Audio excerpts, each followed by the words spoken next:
Kwame Nkrumah, l'Afrique doit s'unir. Chapitre 7. Comment on obtient la souveraineté? C'est devenu un lieu commun de dire que les puissances coloniales ne se retirent jamais de leur plein gré de quelque territoire que ce soit, sur lequel elles exercent un contrôle politique. Avant de partir, elles font des efforts surhumains pour créer des schismes et des rivalités qu'elles espèrent exploiter ensuite.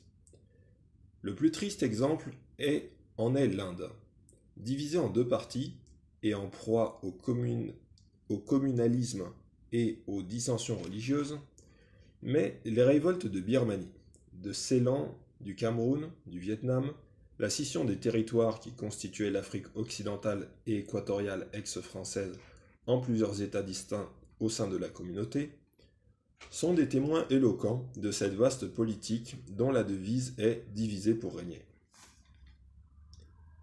C'est aussi ce qui s'est passé avec la division en 3 régions de la Fédération de la Nigeria, où l'administration britannique avait pris soin de faire un gouvernement unique pour un vaste conglomérat de peuples. À moins d'y regarder de près, il est difficile de comprendre le procédé des puissances coloniales. Elles ne veulent pas lâcher l'Afrique, même quand elles comprennent très bien qu'elles se cramponnent à une paille en tentant d'empêcher la liquidation totale et définitive du système colonial. Elles agissent comme si elles avaient encore le droit de se mêler des affaires intérieures des jeunes États et vont jusqu'à prétendre décider de ce qui est bien et de ce qui est mal dans ce que nous faisons.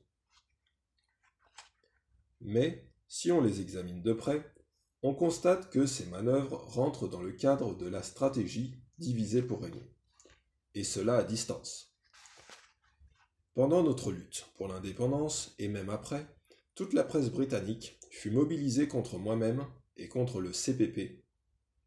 On envoya des correspondants spéciaux découvrir que nous étions non seulement communistes, mais livrés à la corruption.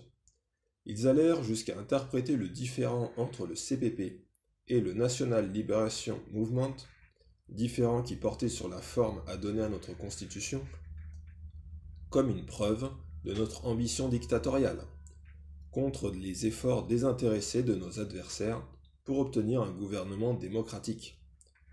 Quand le NLM demanda la fédération, on s'en saisit ardemment, comme d'un moyen merveilleux de désunir notre pays, petit et très homogène. En avril 1955, je posais la question d'un gouvernement fédéral à un comité spécial. Après avoir accordé à l'opposition le privilège de 5 sièges à notre Assemblée constituante, alors qu'elle avait légalement droit à 2, le rapport du comité fut défavorable à un gouvernement fédéral. Afin d'assurer une acceptation aussi générale que possible de notre constitution de pays indépendant, je cherchais un conseiller constitutionnel par l'intermédiaire du gouvernement anglais. Et en septembre, Sir Frederick Bourne vint donner son avis sur l'attribution des pouvoirs et des fonctions aux provinces. Nous tombâmes d'accord sur une certaine décentralisation.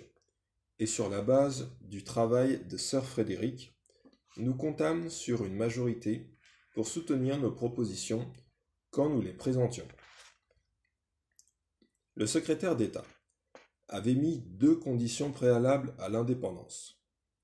Qu'une forte majorité montre son désir d'indépendance dans un avenir très proche, et qu'elle accepte une constitution qui répondrait à ses besoins et serait applicable. Sir Frederick Bourne revint comme conseiller constitutionnel à la conférence qui s'ouvrit à Hashimota le 16 février 1956 pour examiner ses avis. Tous les partis politiques, conseils traditionnels et autres compétents furent invités. Le rapport de la conférence accepta presque toutes les recommandations de Sir Frederick et proposa qu'il y eût dans chaque région une chambre des chefs qui discuterait de la législation sociale et culturelle.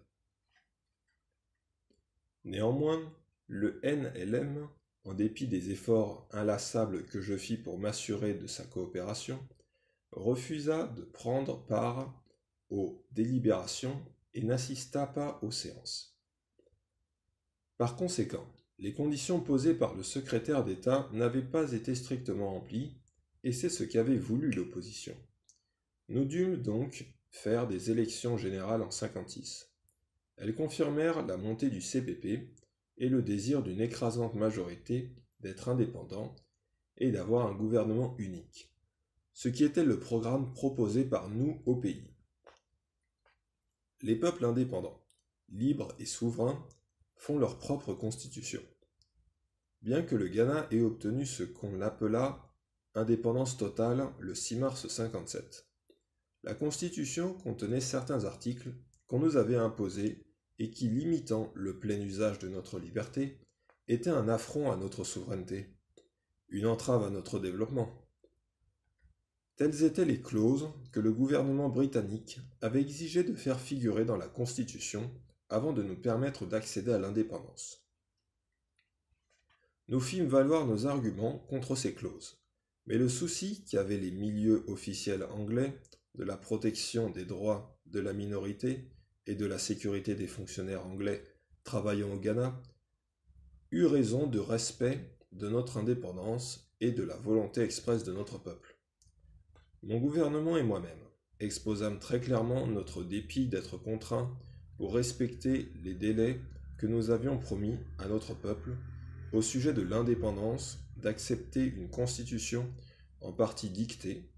Nous affirmâmes aussi notre détermination de nous débarrasser des clauses indésirables dès que nous pourrions le faire de façon constitutionnelle.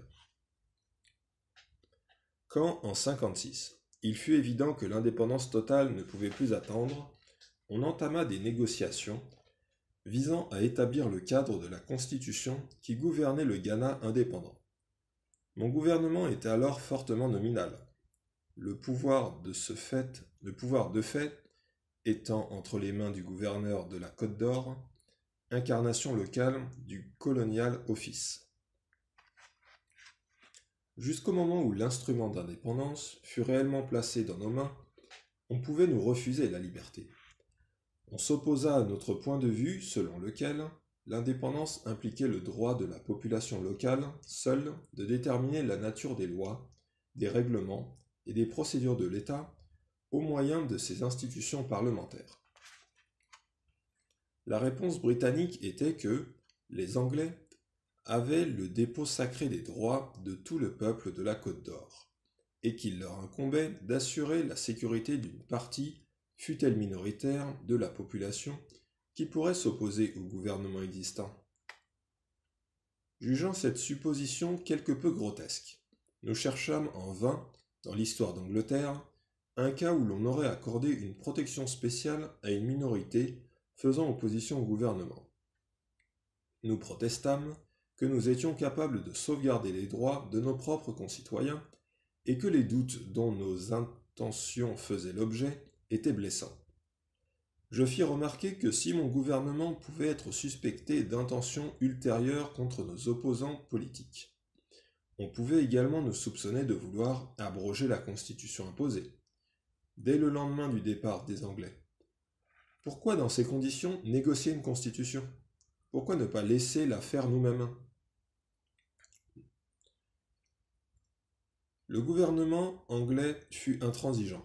Il déclara sans équivoque que si nous n'acceptions pas les négociations constitutionnelles, il ne ferait plus un pas vers l'octroi de l'indépendance. Telle était l'atmosphère dans laquelle nous nous rencontrâmes et dans laquelle naquit la Constitution qui devait lier l'avenir du Ghana.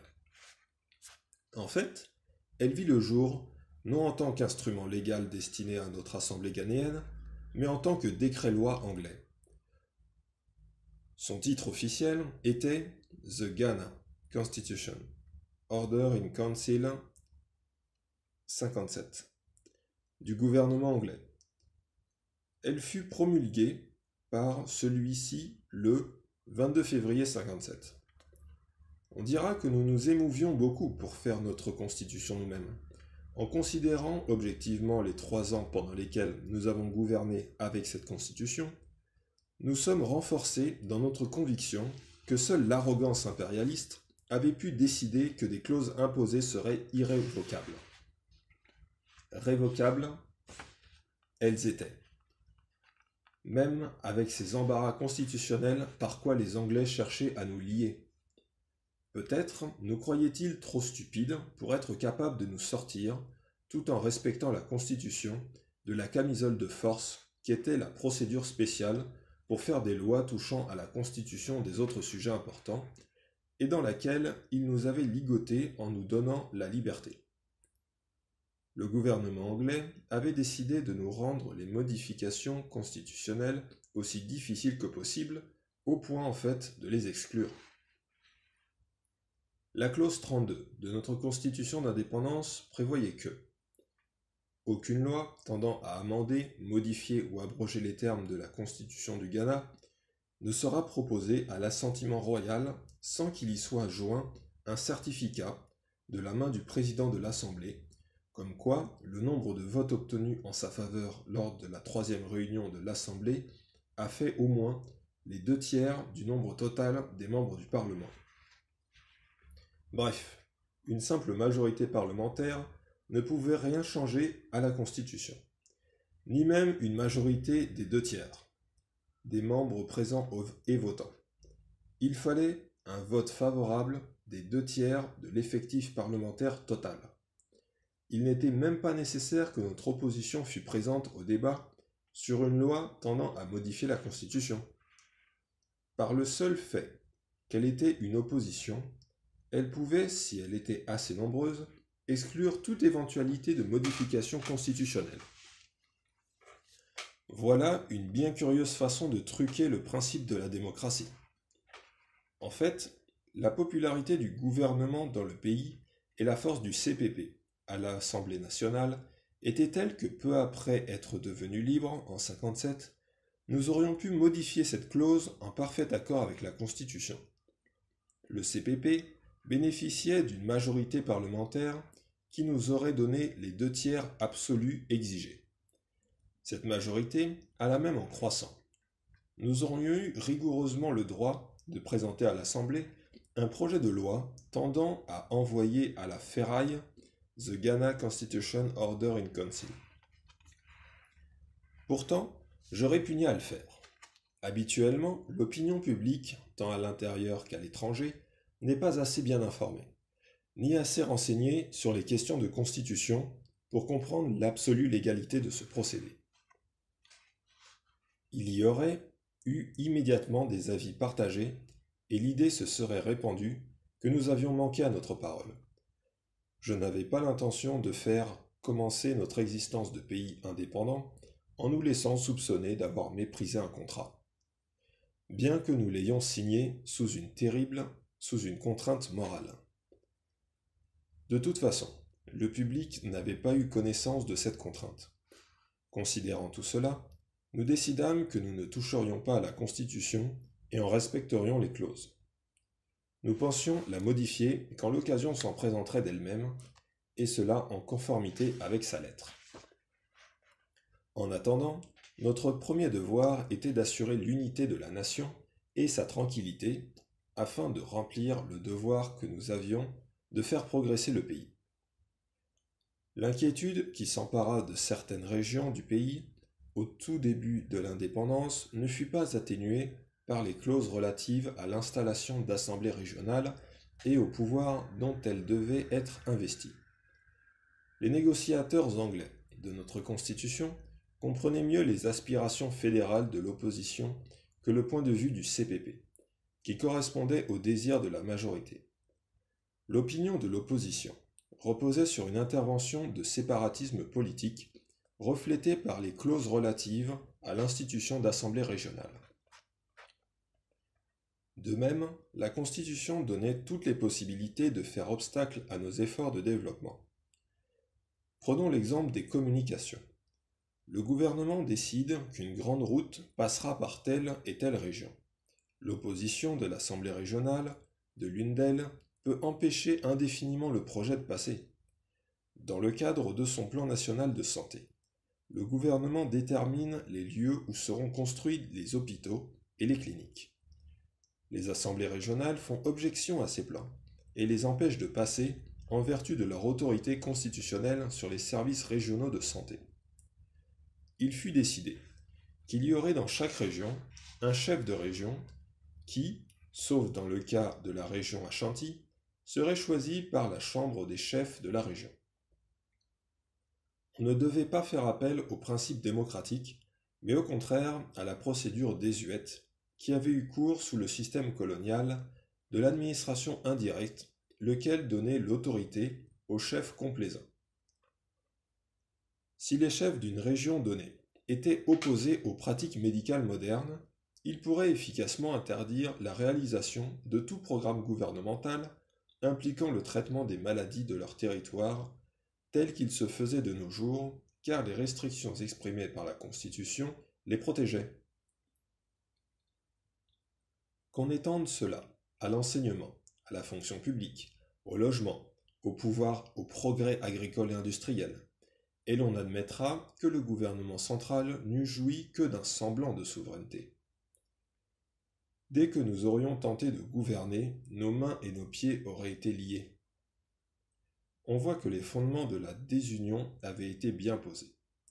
Le sens de l'intention britannique était révélé par la formule « excepté dans le cas de la région Ashanti ». Dans toutes les clauses relatives aux assemblées régionales, le pays Ashanti était omis et des règles spéciales introduites, qui lui donnaient des pouvoirs supérieurs à ceux des autres régions. Par ailleurs, le chef de région devait être choisi par la chambre des chefs. En Ashanti, la constitution spécifiait que l'Asante-Ene sera le chef de la région Ashanti.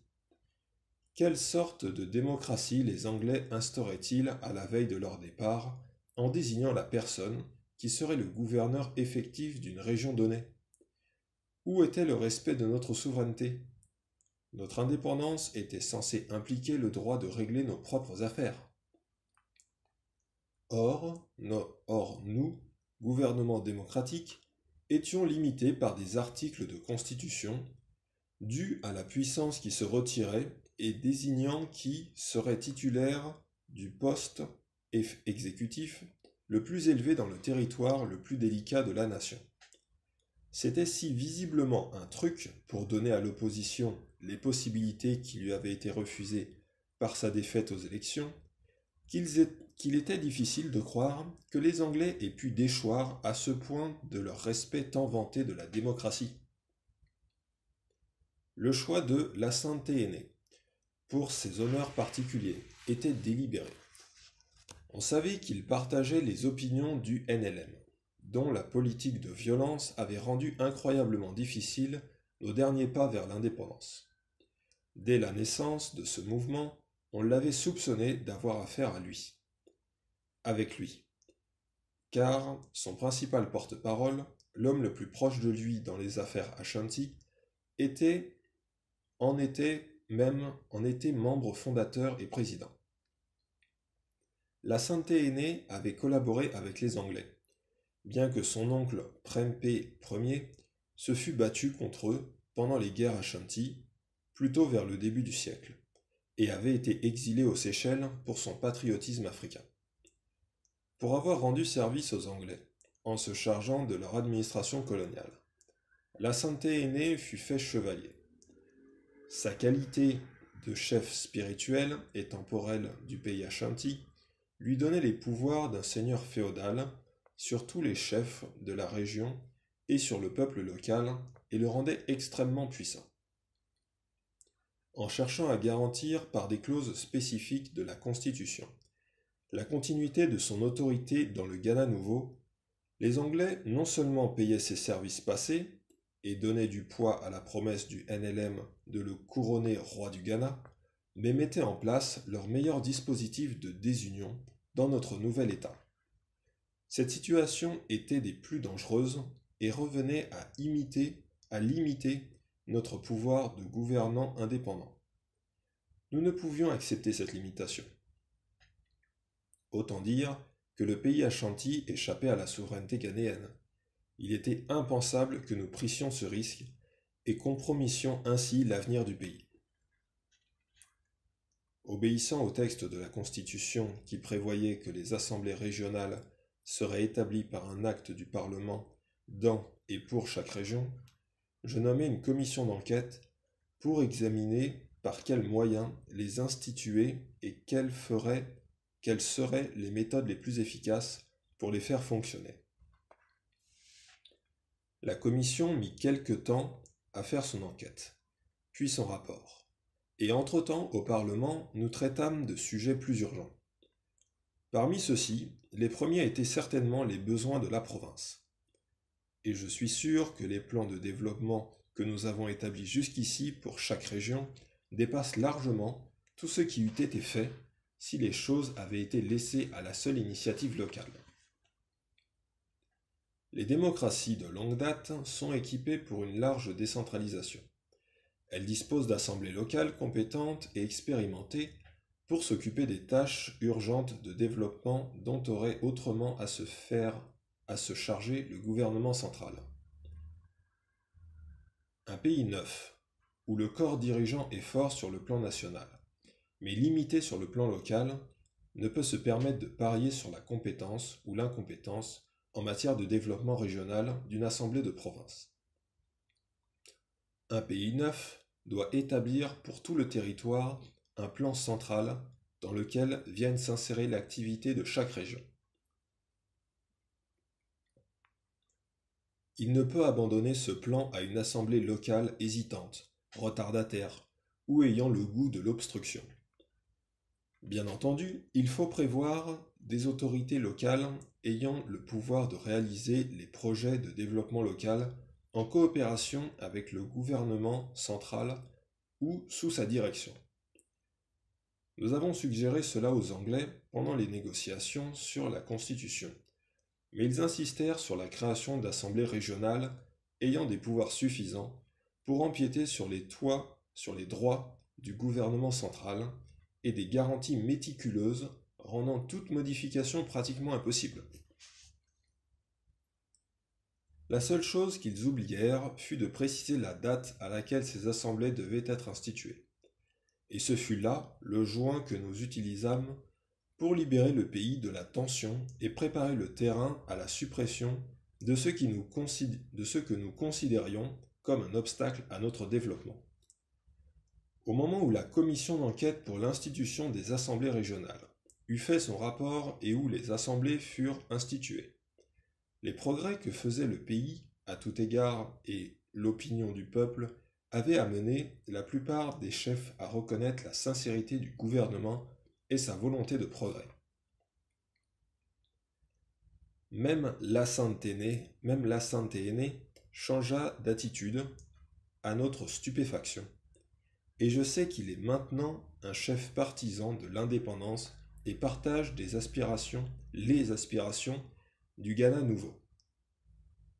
Dans cette atmosphère d'unité nationale, les assemblées régionales qui venaient d'être créées se réunirent et votèrent leur propre dissolution. Par la procédure constitutionnelle que nous avions suivie loyalement, furent éliminés les instruments que les Anglais avaient imaginés pour nous diviser et nous empêcher d'avancer. Dissolution des assemblées régionales ouvrit la porte à des changements constitutionnels dans d'autres directions.